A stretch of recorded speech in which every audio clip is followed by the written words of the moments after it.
नमस्कार मेरे प्यारे साथियों, एक बार फिर से जीडीए के लाइव क्लासेस में हार्दिक स्वागत और अभिनंदन। दोस्तों, कहते हैं कि ना थके पैर कभी ना ही हिम्मत हारी है। ना थके पैर कभी ना ही हिम्मत हारी है। जिंदगी में है कुछ कर दिखाने का, इसलिए अभी भी सफर जारी है। हाँ दोस्तों, हम केमिस्ट्री पढ़ रहे हैं और मेटल और नॉन मेटल ये अपने टॉपिक चल रहे हैं, धातु और अधातु।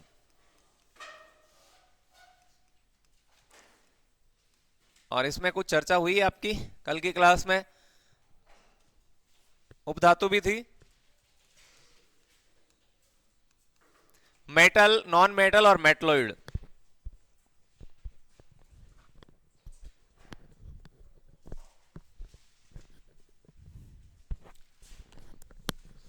ठीक है साहब। धातु के बारे में हमने चर्चा की थी, बहुत सारी धातुएं हमने जानी थी कि किस प्रकार की धातुएं क्या काम करती है। उसी में से एक पार्ट आया था कि कमरे के तापमान पर लिक्विड फॉर्म में कौन सी धातु पाई जाती है, याद है क्या? सीजियम नहीं है। सीजियम तो ऐसी धातु है जिनको यदि हथेली पर रखें तो पिघल जाती है। तो भौतिक गुण बहुत सारे हमने जाने, रासायनिक गुण भी देख लेते हैं। धातुओं के कोई रासायनिक गुण होते हैं क्या? बिल्कुल होते हैं। रासायनिक गुण कौन से हैं?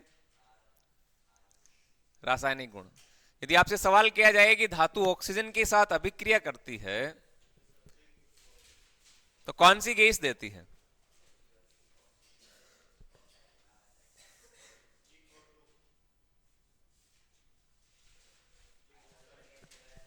बताइएगा।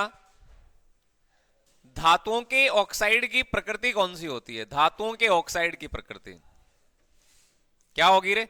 धातुओं के ऑक्साइड की प्रकृति यदि आपसे पूछी जाती है तो फिर आंसर क्या होगा? धातुओं के ऑक्साइड की प्रकृति अम्लीय होती है या क्षारीय होती है? महेंद्र, धातुओं के ऑक्साइड की प्रकृति कौन सी होती है? तो ध्यान रखना, धातुओं के ऑक्साइड की प्रकृति होती है वो हमेशा क्षारीय होती है। कौन सी होती है? क्षारीय। और अधातुओं के ऑक्साइड की प्रकृति पूछे तो फिर क्या होगा?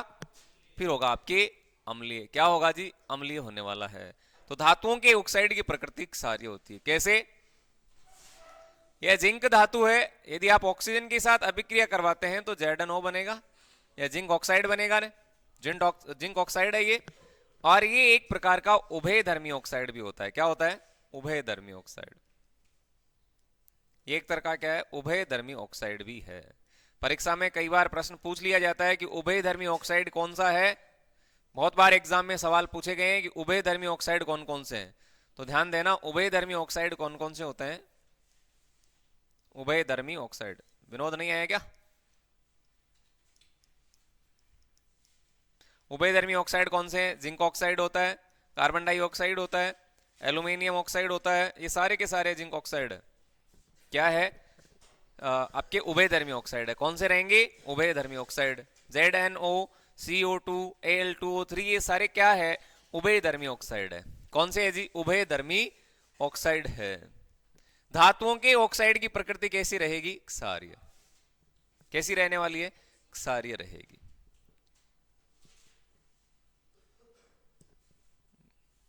यदि धातु की आप अम्ल के साथ अभिक्रिया करवाते हैं तो कौन सी गैस निकलती है? धातु की अम्ल के साथ यदि आप अभिक्रिया करवाते हैं तो ये तो सिंपल सा प्रश्न है। धातु की अम्ल के साथ, जी बिल्कुल सही आंसर आ रहा है। धातु की अम्ल के साथ अभिक्रिया यदि आप करवाते हैं तो कौन सी गैस निकलती है? सिंपल सा है, यही एग्जांपल लेते हैं। जिंक है और जिंक की यदि अम्ल के साथ अभिक्रिया करवाएंगे H2SO4 तो क्या बनेगा भैया? ZnSO4। और प्लस में कौन सी गैस बनेगी? H2। यही सबसे इंपॉर्टेंट है। प्रश्न पूछा जाता है कि यदि धातु की आप अम्ल के साथ अभिक्रिया करवाते हैं तो कौन सी गैस निकलती है? तो हाइड्रोजन गैस निकलने वाली। ये कुछ एक पॉइंट यहां से बाकी थे धातुओं के, बाकी सारी की सारी कंप्लीट है धातुएं, आप जरूर याद कर लें। सबसे भारी धातु कौन सी है? ऑस्मियम है। सबसे हल्की धातु कौन सी होती है? लिथियम होती है। रणनीतिक धातु किसको कहते हैं?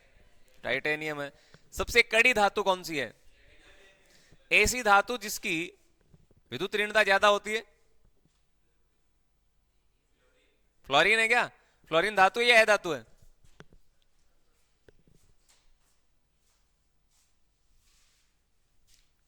अब बात करने वाले हैं अधातु की। तो धातुएं हमने बहुत सारी पढ़ी है। अब आपका नंबर जो आ रहा है वो है अधातु नॉन मेटल का, ठीक है। ये नॉन मेटल कहलाती है अधातु। कौन कौन सी है अधातुएं, पहले तो आपको यही पता होना चाहिए।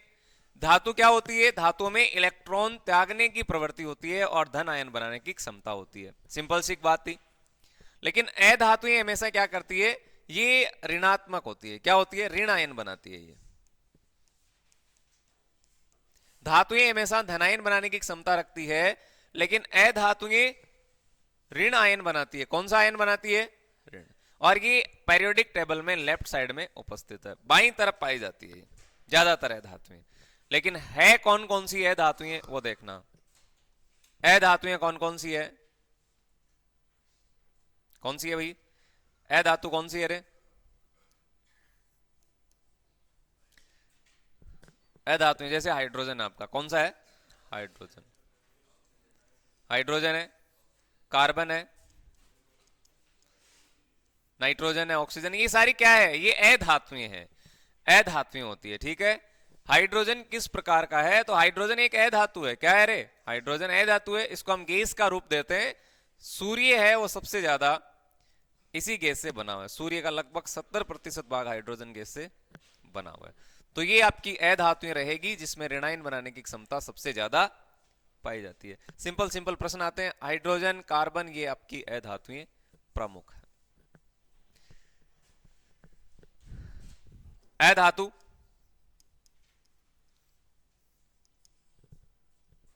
एकमात्र ऐसी अधातु कौन सी है जो चमकती है? एकमात्र ऐसी अधातु याद है क्या? एकमात्र ऐसी अधातु जो चमकीली होती है, जो चमकीली है। अरे धातुएं सभी चमकती है, लेकिन अधातुएं चमकती नहीं है। ये पता है ना आप सबको? धातुएं तो सब चमकीली होती है, लेकिन अधातुएं चमकीली नहीं होती। कौन सी अधातु है जो चमकीली है? यहां ध्यान देना, अधातु पूछा जा रहा है और वो भी कैसी? चमकीली। धातुएं सभी चमकीली होती है, लेकिन अधातुएं आपके चमकती नहीं है। कौन सी ऐसी अधातु है जो चमकीली है? कौन सी है? आयोडीन। जी बिल्कुल सही है। यहीं से प्रश्न निकल के आते हैं। आयोडीन एक ऐसी अधातु है जो आपके क्या होती है? चमकीली होती है। आयोडीन एकमात्र ऐसी अधातु है जो चमकीली है। और ध्यान दे, यदि आयोडीन की कमी हो जाए,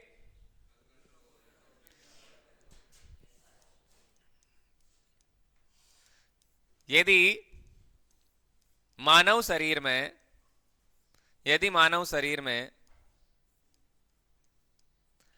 आयोडीन की कमी हो जाती है,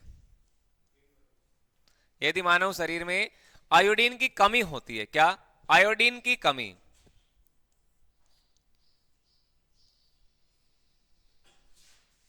तो कौन सा रोग हो जाता है? कौन सा रोग होगा? गलगन रोग। ये कई बार प्रश्न पूछा गया है एग्जाम में, बहुत बार पूछा हुआ प्रश्न है। गलगन, घेंगा, या फिर आप इसको गोइटर भी बोलते हैं। क्या बोलते हैं? गोइटर। ये लो, पिछले आर्मी के एग्जाम में पूछा गया है आयरन की कमी से कौन सा रोग होता है? लोहे की कमी से कौन सा रोग होता है? तो एनीमिया रोग होता है। प्रश्न पूछे आयोडीन की कमी से कौन सा रोग होता है? तो ये आपका क्या होता है? घेंगा होता है। आयोडीन क्या है? आयोडीन एक अधातु है। अच्छा, ये क्या किस प्रकार की अधातु है? तो ये चमकीली अधातु है। धातुएं तो आपने पढ़ा था कि धातुएं सारी की सारी चमकीली है, लेकिन अधातुएं चमकती नहीं है। धातुओं में सोनारस का गुण पाया जाता है। धातुओं में ध्वनिकता का गुण होता है। धातुएं हैं वो आघात वर्धे होती है, और धातुओं में तन्यता का गुण भी पाया जाता है। सबसे अधिक तन्य धातु कौन सी है? सोना है क्या? 1 ग्राम सोने से 2 किलोमीटर लंबा तार बना सकते हैं। जी बिल्कुल सही है। सबसे अधिक आघात वर्धे वाली धातु कौन सी है? लोहा है।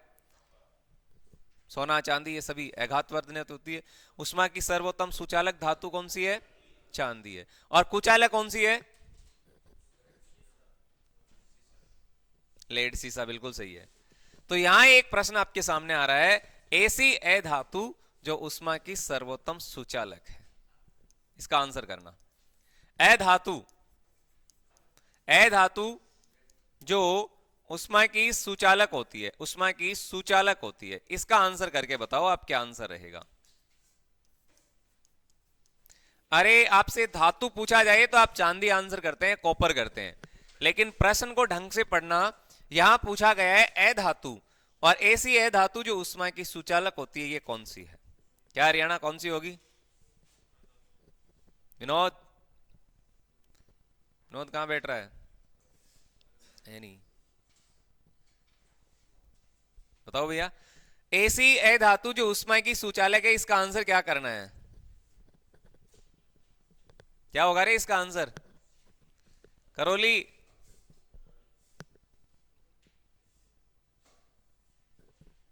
अधातु जो उष्मा की सुचालक होती है, क्या होती है? सुचालक, बताओ कौन सी है? नहीं पता? ग्रेफाइट। कौन सी है? ग्रेफाइट। इसकी अभी चर्चा भी होगी। ये कार्बन का एक क्रिस्टलीय अपरूप होता है ग्रेफाइट, हीरा, ग्रेफाइट और फुलरीन, ये कार्बन के क्या है? क्रिस्टलीय अपरूप है। और कोयला जो होता है वो अक्रिस्टलीय अपरूप होता है कार्बन का। और कार्बन क्या है? एक अधातु है। कार्बन क्या है? अधातु है। तो अधातु जो उष्मा की सुचालक होती है, तो इसका आंसर होगा ग्रेफाइट। ठीक है। कमरे के तापमान पर द्रवावस्था में, कमरे के ताप पर, कमरे के ताप पर द्रव अवस्था में, कमरे के तापमान पर द्रव अवस्था में पाई जाने वाली अधातु कौन सी है? पाई जाने वाली अधातु,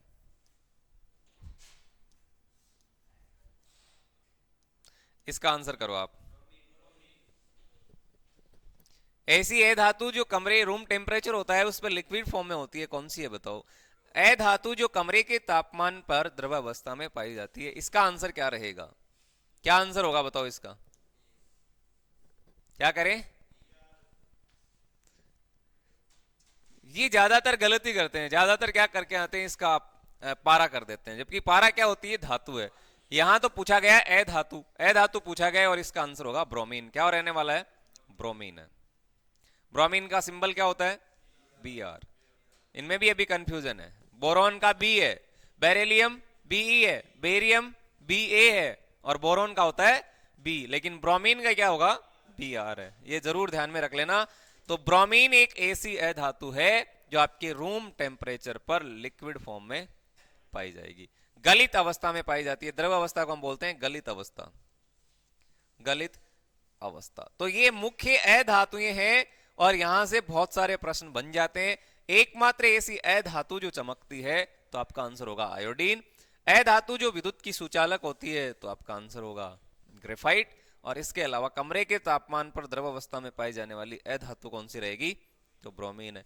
चाकू से काटी जाने वाली धातुएं कौन सी है? नकली है, याद है? नकली है सोडियम, पोटेशियम और लिथियम। इनको हम धातु को चाकू से काट सकते हैं। तो ये अधातुएं, ये इंपोर्टेंट रहेगी। यहां से यदि कोई प्रश्न बने तो फिर आपका आंसर गलत नहीं होना चाहिए। बहुत इंपॉर्टेंट अधातुएं हैं जो एग्जाम में कई बार पूछ ली जाती है। ठीक है, क्लियर हो गई बातें? उपधातु हमने जाना कितने प्रकार की है, कम से कम 6 तो याद करना ही है। Boron, silicon, arsenic, germanium, antimony, ये पोलोनियम। सबसे पहले मानव निर्मित एलिमेंट्स कौन सा था? कौन सा था? पोलोनियम। अब अधातु में हमने एक चर्चा की हाइड्रोजन की। किसकी चर्चा की? हाइड्रोजन। अब हाइड्रोजन क्या होता है पता है? हाइड्रोजन क्या है? हाइड्रोजन, ध्यान रखिएगा, इसको भविष्य का ईंधन कहा जाता है। भविष्य का ईंधन। प्रश्न बन सकता है कि भविष्य का ईंधन किसको कहा जाता है? तो हाइड्रोजन को बोला जाता है भविष्य का ईंधन। ठीक है जी। आशा की धातु कौन सी होती है? यूरेनियम होती है। आशा की धातु यूरेनियम होती है। ठीक है, हाँ। और भविष्य का ईंधन पूछा जाए तो फिर क्या होगा? हाइड्रोजन का। भविष्य का ईंधन कहते हैं इसको। हाइड्रोजन के खोजकर्ता कौन है? हाइड्रोजन की खोज करने वाला वैज्ञानिक कौन था? तो प्रश्न यदि यहां से बना खोजकर्ता का, तो बताओ क्या आंसर दोगे? हाइड्रोजन की खोज करने वाला वैज्ञानिक कौन था जी? किस वैज्ञानिक ने हाइड्रोजन की खोज की थी? खोज का एक प्रश्न एग्जाम में बनता है, वो कहीं से भी आ सकता है आपके। हाइड्रोजन के खोजकर्ता कौन है बताओ, इसका आंसर क्या रहेगा? हाइड्रोजन की खोज करने वाला वैज्ञानिक कौन था? कैवेंडिश था। कौन था? कैवेंडिश। याद करना, हाइड्रोजन की खोज किसने की थी? कैवेंडिश ने की थी। ठीक है, हाइड्रोजन की खोज करने वाला वैज्ञानिक कौन था? कैवेंडिश था। ठीक है, हाइड्रोजन के कितने समस्थानिक है? कौन कौन से हैं? हाइड्रोजन के समस्थानिक कितने हैं? ध्यान दे, हाइड्रोजन के 3 समस्थानिक है। कितने हैं? 3 समस्थानिक। कौन कौन से है जी? हाइड्रोजन के 3 समस्थानिक कौन से होते हैं? प्रोटियम होता है, और प्रोटियम को आप क्या लिखते हैं? 1H1 लिखते हैं। ड्यूटेरियम होता है, और ड्यूटेरियम को आप क्या लिखते हैं? रे ड्यूटेरियम 1H2 लिखते हैं। और एक जो होता है वो आपके होता है ट्राइटियम। क्या होता है? ट्राइटियम। और ट्राइटियम को आप क्या लिखोगे? 1H3। ये एग्जाम में बनने वाले प्रश्न हैं, बहुत इंपॉर्टेंट होते हैं। लेकिन एक नोट डाल के स्पेशल बात लिख लेना, जो ड्यूटेरियम है, क्या है? ड्यूटेरियम। और ये ड्यूटेरियम जो होता है, ड्यूटेरियम को भारी जल कहा जाता है। क्या कहते हैं? भारी जल, हैवी वाटर कहते हैं इसको, भारी जल कहा जाता है। लो जी, अब प्रश्न आपके सामने यदि पूछा गया कि भारी जल कौन सा है? भारी जल, भारी जल तंसु कौन सा होता है? भारी जल। आप तो सीधे ही याद करके रखना, हाइड्रोजन की खोज कैवेंडिश ने, हाइड्रोजन के 3 समस्थानिक प्रोटियम, ड्यूटेरियम, ट्राइटियम। अब इनमें आपको पता है कि न्यूट्रॉन, प्रोटॉन और इलेक्ट्रॉन कैसे निकालते हैं, वो मैंने आपको सारी बातें बता दी है। हाइड्रोजन को किस नाम से जानते हैं? भविष्य का ईंधन इसको बोला जाता है, भविष्य का ईंधन है ये। ठीक है जी। भारी जल, यदि इसका अणुसूत्र आपसे पूछा जाए फिर आंसर क्या होगा? भारी जल परमाणु भट्टी में मंदक के रूप में इसका प्रयोग करते हैं। ये कई बार प्रश्न पूछा गया आर्मी के एग्जाम में, मंदक के रूप में निम्न में से किस प्रकार के जल का प्रयोग किया जाता है? तो भारी जल का प्रयोग करते हैं, और इसका अणुसूत्र आप लिख लेना, D2O होता है। क्या होता है? D2O। और कहां यूज करते हैं? परमाणु भट्टी में इसका प्रयोग किया जाता है, परमाणु भट्टी। परमाणु भट्टी में मंदक के रूप में इसका प्रयोग किया जाता है, मंदक के रूप में। और यहीं से एक प्रश्न निकल के आ रहा है, परमाणु भट्टी की खोज किसने की थी? परमाणु भट्टी जोर से फटी, परमाणु भट्टी जोर से फटी, और फै से बनेगा फर्मी। परमाणु भट्टी जोर से फटी, फै से फर्मी, एनरिक फर्मी। इसका कौन सा आंसर होगा? Enrico Fermi. ये लो, प्रश्न पूछे कि परमाणु भट्टी की खोज किसने की, तो परमाणु भट्टी के खोजकर्ता कौन है? एनरिक फर्मी है। कौन है? Enrico Fermi. Easy easy question आते हैं एग्जाम में, गलत हो जाते हैं। हाइड्रोजन के कितने समस्थानिक होते हैं? 3। ये वाला प्रोटियम, ये वाला ड्यूटेरियम, और इसी को क्या बोला जाता है? भारी जल कहा जाता है। इसका अणुसूत्र होता है D2O। इसको पढ़ेंगे ड्यूटेरियम ऑक्साइड, ड्यूटेरियम ऑक्साइड, इसको भारी जल कहते हैं। और इसका यूज कहां किया जाता है? परमाणु भट्टी में मंदक के रूप में इसका हम प्रयोग करते हैं। ये बहुत इंपॉर्टेंट प्रश्न होते हैं। तो ये हाइड्रोजन की बातें थी। हाइड्रोजन क्या है? अधातु है। हाइड्रोजन क्या है रे? अधातु है। अब सबसे इंपॉर्टेंट बनेंगे कार्बन। क्या बनता है? कार्बन। ये वाला बहुत इंपॉर्टेंट है। दूसरी अधातु की बात करें तो आपका कार्बन है। क्या है? कार्बन। ये बहुत इंपॉर्टेंट है। इसकी कुछ महत्वपूर्ण बातें। हरियाणा, सबसे पहले आप बताओ कि कार्बन का सिंबल क्या होता है? तंसुक, इसका प्रतीक क्या होगा रे? कार्बन का यदि आपसे प्रतीक किया जाए तो बताओ क्या आंसर करोगे? कई तो के करके आ जाएंगे। कार्बन का प्रतीक के नहीं होता, सी होता है। अब के तो किसका होता है? पोटेशियम का होता है। ये सी है। यदि आपकी इसकी बात करें तो ये पेरियोडिक टेबल में कौन से नंबर पे आता है? परमाणु क्रमांक कितना है इसका? मैं सारी बातें यही आपको क्लियर कर रहा हूं। परमाणु क्रमांक यदि आपसे पूछा जाए तो कितना रहेगा? इसका परमाणु क्रमांक कितना होता है? तो परमाणु क्रमांक जो होता है वो आपके 6 आता है। कितना आता है? परमाणु क्रमांक कितना है? ये 6। एटॉमिक नंबर इसका कितना होता है? 6 होता है। कार्बन बहुत इंपॉर्टेंट है। कार्बन इंपॉर्टेंट इसलिए है क्योंकि इसमें श्रृंखला बनाने की क्षमता जो सबसे ज्यादा पाई जाती है। यदि आपसे गुण पूछा जाए कि कार्बन का गुण कौन सा है, फिर क्या आंसर करोगे? कार्बन के ऐसे 2 गुण जो इसको सबसे अलग बना देता है। कार्बन में एक तो श्रृंखला का गुण ज्यादा पाया जाता है। क्या पाया जाता है? श्रृंखलन का। कार्बन में श्रृंखलन का गुण सबसे ज्यादा पाया जाता है, ये सबसे इंपॉर्टेंट बात है। जैसे सी सी ऐसे है ना, ये कार्बन में श्रृंखला बनाने की क्षमता सबसे ज्यादा होती है। जुड़ने की क्षमता हाइड्रोकार्बन अभी हम पढ़ने वाले हैं ना इसके बाद में, जब तब आपको पता चलेगा कि कार्बन में श्रृंखला बनाने की सबसे ज्यादा क्षमता होती है। CH2 CH4 CH3 है कि नहीं है? तो श्रृंखला सबसे ज्यादा कौन बनाता है? कार्बन बनाता है। प्रकृति में सबसे ज्यादा श्रृंखला बनाने की क्षमता किसमें होती है? कार्बन में। और आप में से ही आंसर करके बताना, यदि आपसे दूसरा इसका गुण पूछा जाए, ऐसे पूछूं कि इसकी संयोजकता कितनी है, बताओ कितनी है। ये संयोजकता हम पढ़ चुके हैं रे, संयोजकता हम पढ़ चुके हैं, बताओ कितनी है इसकी संयोजकता। कौन आंसर करना चाहेगा? कार्बन की संयोजकता कितनी होती है? 4 होती है क्या? कैसे बताना है? ये लो, ये पहला कोष होता है, पूरी डिटेल हम पढ़ चुके हैं। ये दूसरा कोष होता है L, ये तीसरा कोष होता है M, और ये फिर चौथा कोष होता है N। ये K L M और N, ये सारी बातें आपको बताई गई थी इस टॉपिक का जब हमने जिक्र किया था। K L M N और ये 4 कोष है। तो पहले कोष में कितने इलेक्ट्रॉन होते हैं? 2 होते हैं, बिल्कुल सही बात है। दूसरे में कितने होते हैं? अरे ये खुद 6 नंबर पे 8 कहां से आएगा? हाँ, इसमें अधिकतम आप 8 इलेक्ट्रॉन भरते हैं, ये सही बात है। 8 इलेक्ट्रॉन आप ज्यादा से ज्यादा भर सकते हैं, लेकिन 8 से ज्यादा नहीं भरना है। ये खुद ही 6 नंबर पे है, तो 8 पे नहीं आएगा, यहां आएगा 4। 2 और 4। अब यदि किसी परमाणु के बाहरी कोष में 4 इलेक्ट्रॉन है, तो उसकी संयोजकता क्या होगी? 4। इंडेक्स याद है क्या? नहीं याद है। मैंने इंडेक्स भी आपको बनवाई थी, पता होना चाहिए। 5 6 7 और 8।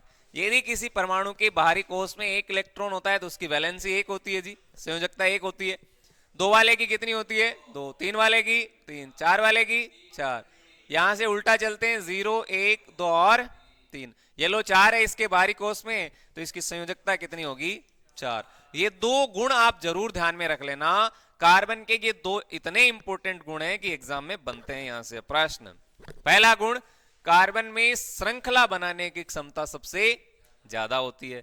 दूसरा गुण क्या है? कार्बन की संयोजकता कितनी होती है? 4 होती है। ठीक है, समझ में आ रही है क्या बातें? ये कुछ बातें ऐसी है जो आपने पहले पढ़ी है, यहां तो रिपीट हो रही है। कार्बन, अब पढ़ेंगे हम कार्बन के अपरूप। क्या? अपरूप। अपरूप। और इसका एक इतना इंपॉर्टेंट अपरूप है, वो है आपके कोयला। कोयला, कोयला क्या है जी? कार्बन है, वो आवर्त सारणी में कौन से वर्ग का तत्व है? ये भी बता दो जरा, क्या कौन से वर्ग में आता है कार्बन?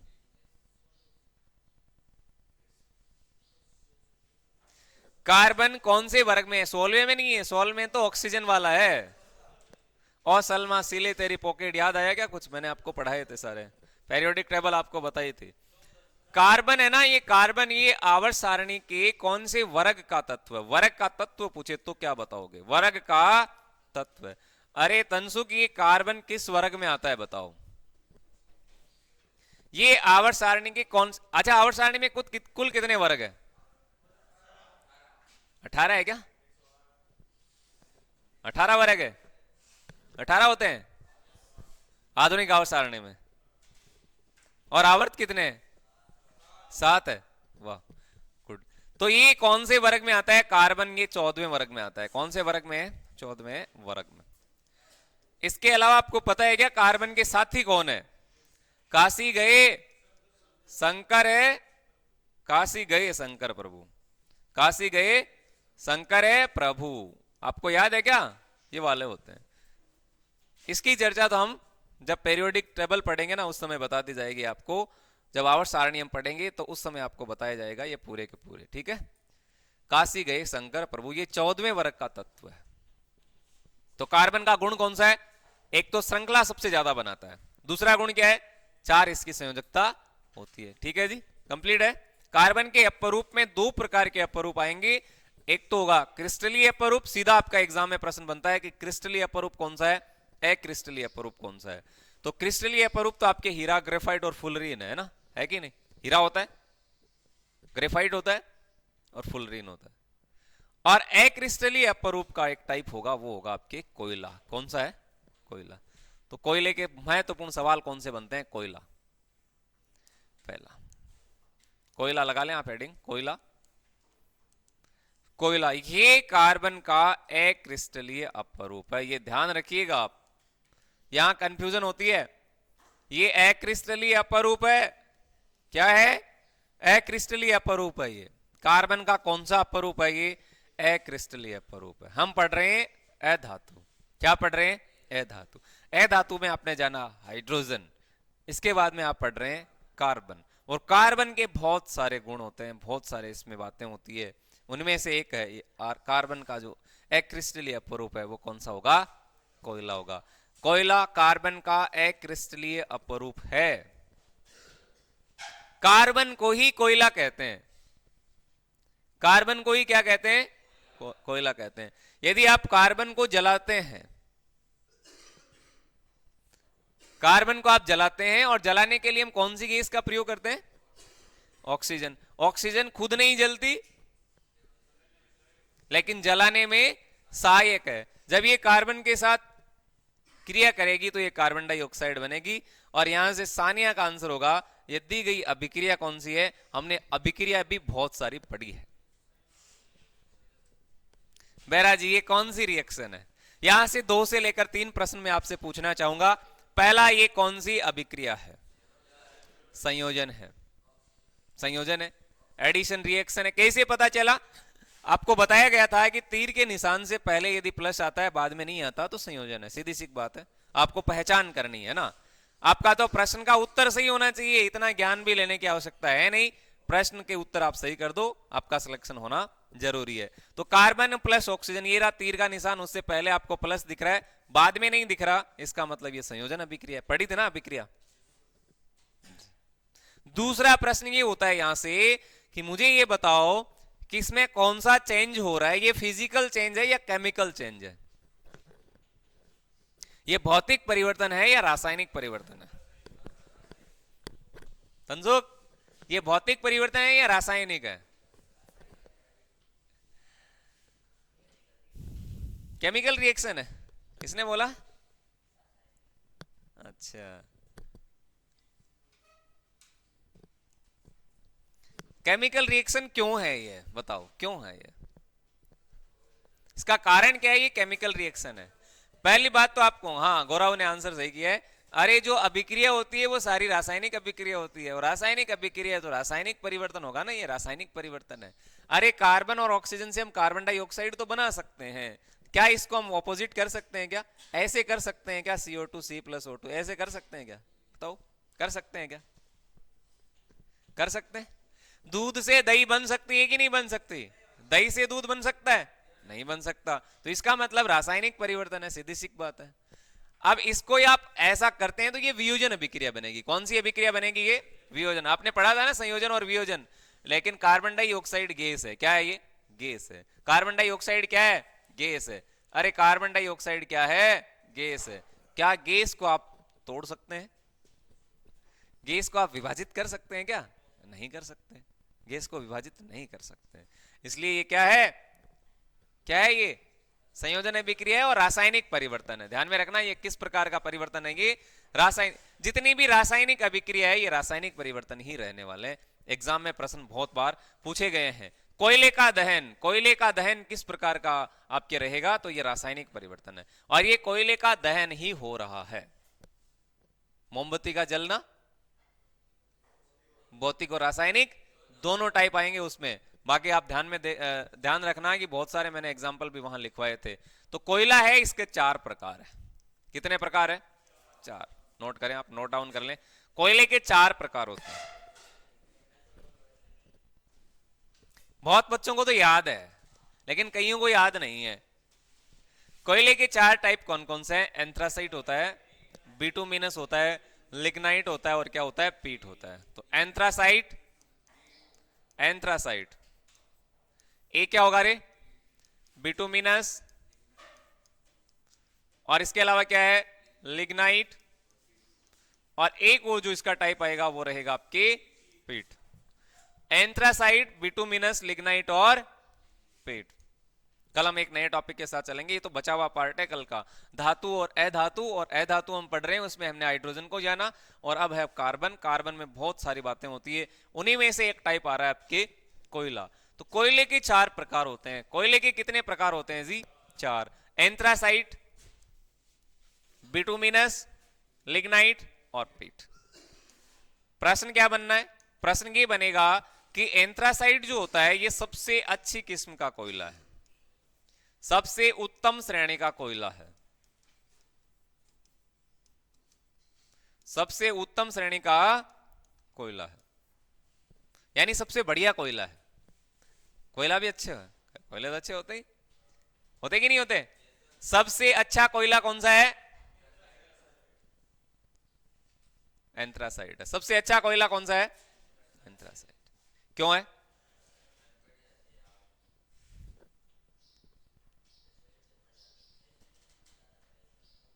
और ये सबसे उत्तम श्रेणी का कोयला क्यों है? कोयला तो देखा है ना, हाँ, उसमें अलग अलग टाइप होते हैं, लेकिन सबसे बढ़िया कोयला यही क्यों है? तनसुख, क्यों है ये? हाँ जी, बिल्कुल सही है। देखो आंसर आ गया तनसुख का। क्योंकि ये इसलिए सबसे बढ़िया है कि इसमें कार्बन की जो परसेंटेज वैल्यू है सबसे ज्यादा होती है, 95% से ज्यादा, 95% से अबव होती है इसमें कार्बन। समझ गए? अब कार्बन सबसे ज्यादा है, इसका मतलब कोयला ही बढ़िया है। कार्बन सबसे ज्यादा है इसमें, तो इसको यदि आप जलाते हैं तो धुआं कम और राख ज्यादा बनती है। समझ गए? कोयले को जलाया, जलाया तो राख बन गई। अब राख से वापस कोयला बनेगा क्या? नहीं बनेगा। जब नहीं बनेगा तो ये रासायनिक परिवर्तन है। कौन सा है? रासायनिक परिवर्तन। बहुत इजी प्रश्न आपसे एग्जाम में पूछे जाएंगे, बहुत ज्यादा इजी, ठीक है। अच्छा इसमें ध्यान रखिएगा, 90% से ज्यादा, 95% से, अच्छा 95 लिख लो, 90% से लिख लो, एबोव है, क्या है? 90% से ज्यादा, अबोव का मतलब हो गया ऊपर, कार्बन होता है, ठीक है, कार्बन पाया जाता है, कार्बन उपस्थित होता है। इस बात का आप ध्यान दें, उपस्थित होता है, लगभग 90% से अधिक होता है, 95, 96, 97, 98 तक होता है इसमें। इसलिए ये सबसे अच्छा कोयला है। जलाएंगे तो धुआं तो क्या होगा? कम। कई बार होता है ना, कोयले को जलाते हैं धुआं ही धुआं निकलता है, और राख इसमें ज्यादा बनती है। लेकिन इतना आप याद नहीं करे तो इतना जरूर ध्यान रखिएगा, एंथ्रासाइड कोयले की किस्म है। कोयले की क्या है? किस्म है, कोयले का टाइप है ये, और सबसे अच्छा कोयला होता है ये। नेक्स्ट, नंबर 2, ये वाला क्या है? अच्छा इतना आप नहीं पढ़ने चाहते हैं तो दो तो जरूर ध्यान में रख लेना। पीठ, ये सबसे निम्न किस्म का कोयला है। क्या है? सबसे निम्न श्रेणी का कोयला है, सबसे निम्न किस्म का कोयला होता है। अब यदि इसको हम जलाते हैं तो क्या होगा? इसको जलाओगे तो ये धुआं, धुआं ज्यादा देगा और राख कम देगा, क्योंकि इसमें कार्बन कम होता है। तो दो प्रश्न यहां से बनेंगे, इंपॉर्टेंट है। एक तो एंथ्रासाइड होता है जो सबसे अच्छी किस्म का कोयला होता है, और एक पीट होता है जो सबसे निम्न श्रेणी का कोयला होता है। और बाकी जो दो बीच में है ना, ये बीच वाले हैं। इनमें से भूरा कोयला किसको कहते हैं? भूरा कोयला कौन सा है इनमें से? राजस्थान में कौन सा कोयला पाया जाता है? लिग्नाइट। कौन सा? लिग्नाइट। भूरा कोयला इसको बोला जाता है। क्या बोलते हैं? इसको भूरा कोयला बोलते हैं। तो ये दो प्रश्न इंपॉर्टेंट रहेंगे, सबसे अच्छी श्रेणी का कोयला कौन सा है और सबसे निम्न श्रेणी का कोयला कौन सा है, और कोयले के प्रकार कौन से हैं। तो कोयले के 4 प्रकार रहेंगे, एंथ्रासाइट, बिटुमिनस, लिग्नाइट और पीट। इतनी बातें आप जरूर ध्यान में रखिएगा। कोई दिक्कत है क्या? नहीं, इनमें ट्रिक काम करेगी नहीं, है ना, इसमें कोई ट्रिक लगती नहीं है। जहां ट्रिक लगेगी वो अपने आप में आपको बता दूंगा। ठीक, क्लियर हो गई बातें? चले आगे।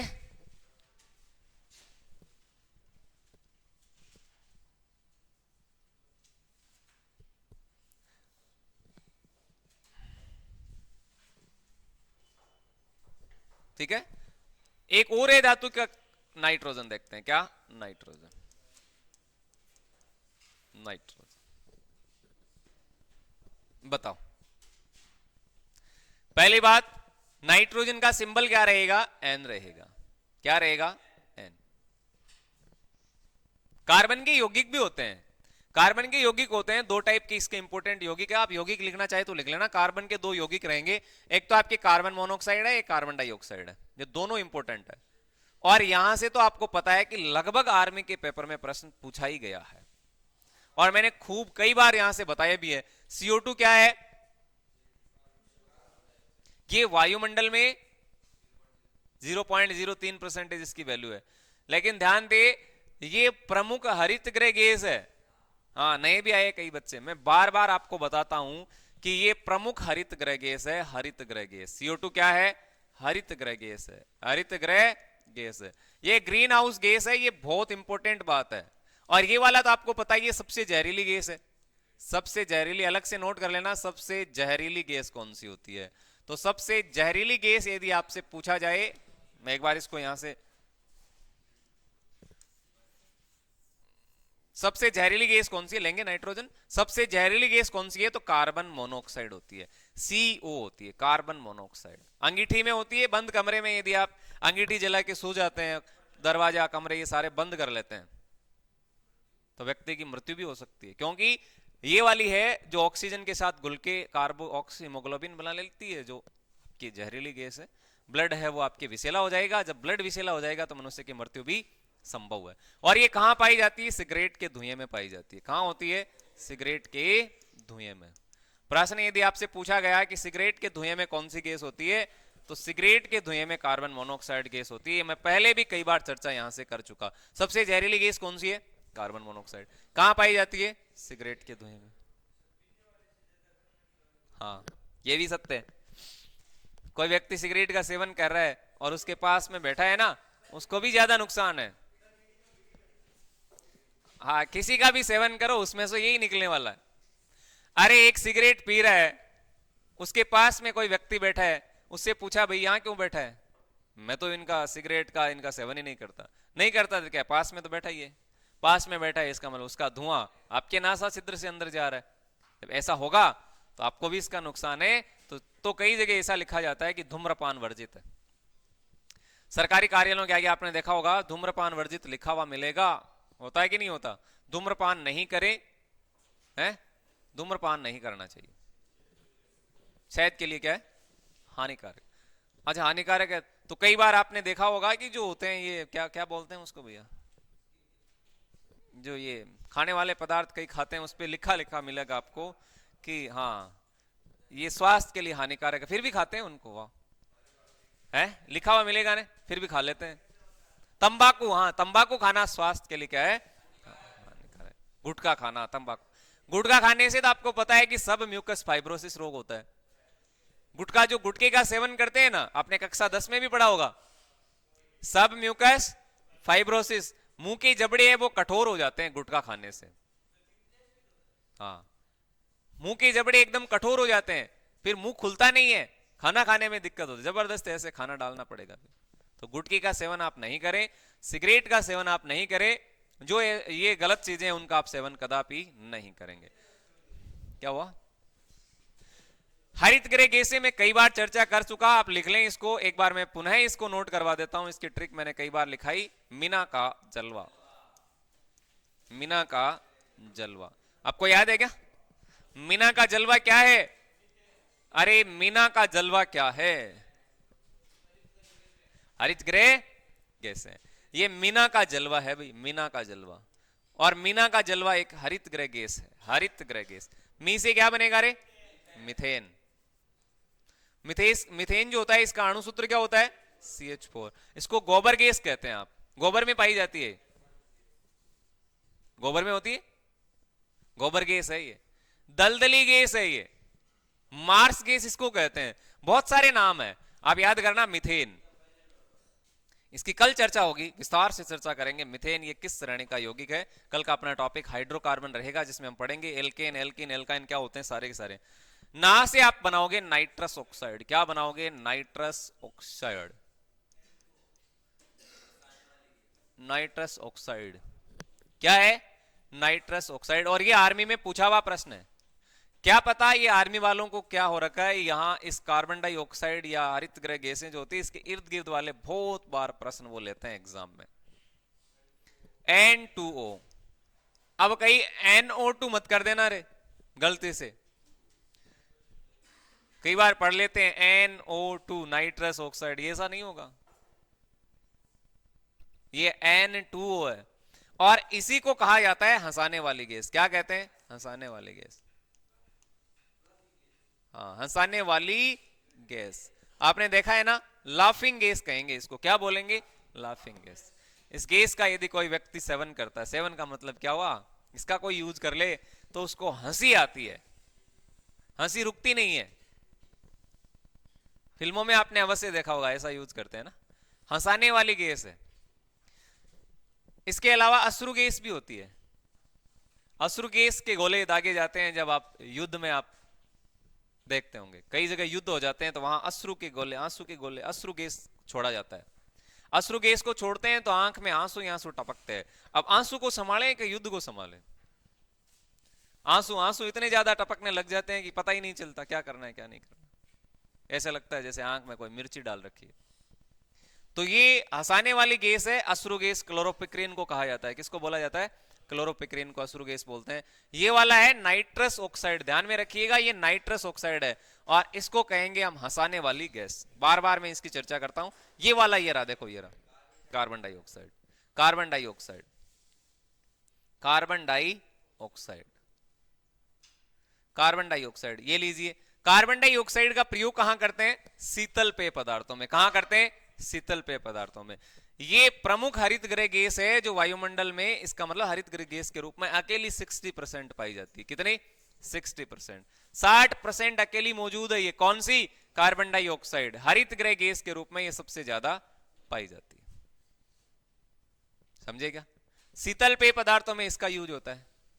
अग्निशामक यंत्र में इसका प्रयोग किया जाता है। आग बुझाने वाले जो यंत्र होते हैं उसमें भी किसका प्रयोग करते हैं? शीतल।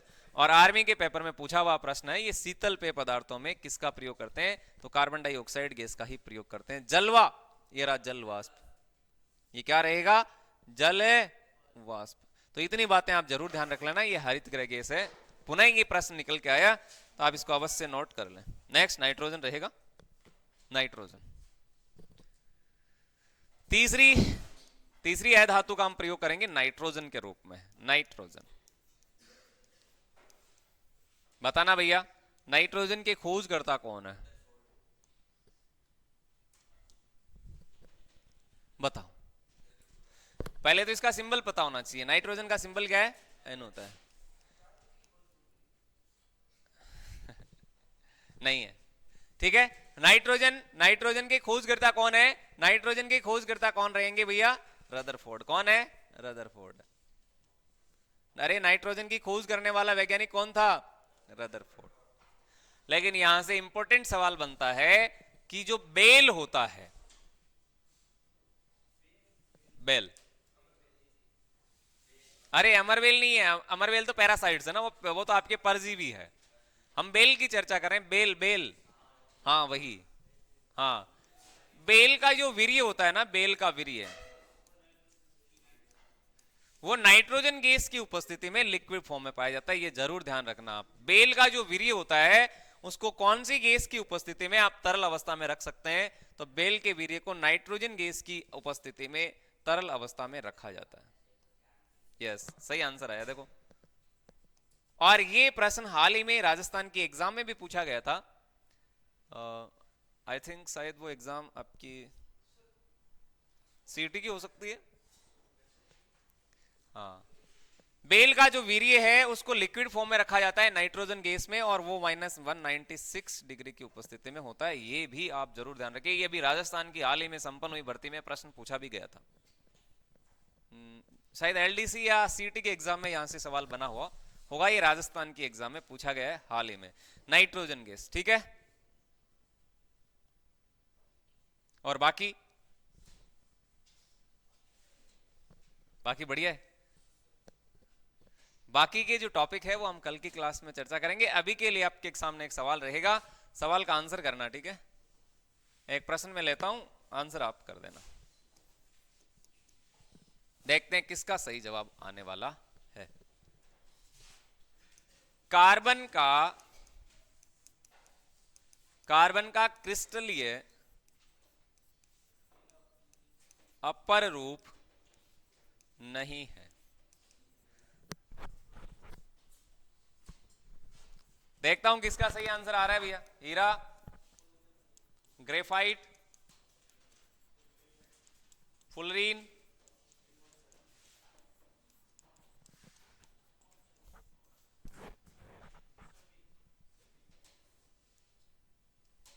क्या आंसर होगा इसका?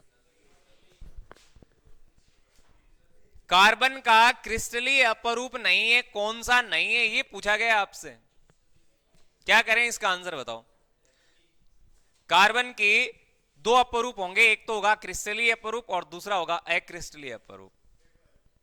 अब क्रिस्टलीय अपरूप में कौन कौन आता है? एक तो आपके हीरा आता है, ग्रेफाइट आता है, फुलरीन आता है, ठीक है।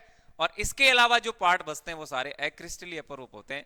कोक होता है, कोल होता है, चारकोल, जंतु चारकोल, कास्ट चारकोल, कोयला, ये सारे के सारे क्या आपके क्रिस्टलीय अपरूप है। क्या इनमें से कोई आया है? नहीं। हीरा क्रिस्टलीय अपरूप है, ग्रेफाइट ये भी क्रिस्टलीय अपरूप होता है, और इसके अलावा फुलरीन भी क्या है? क्रिस्टलीय अपरूप है।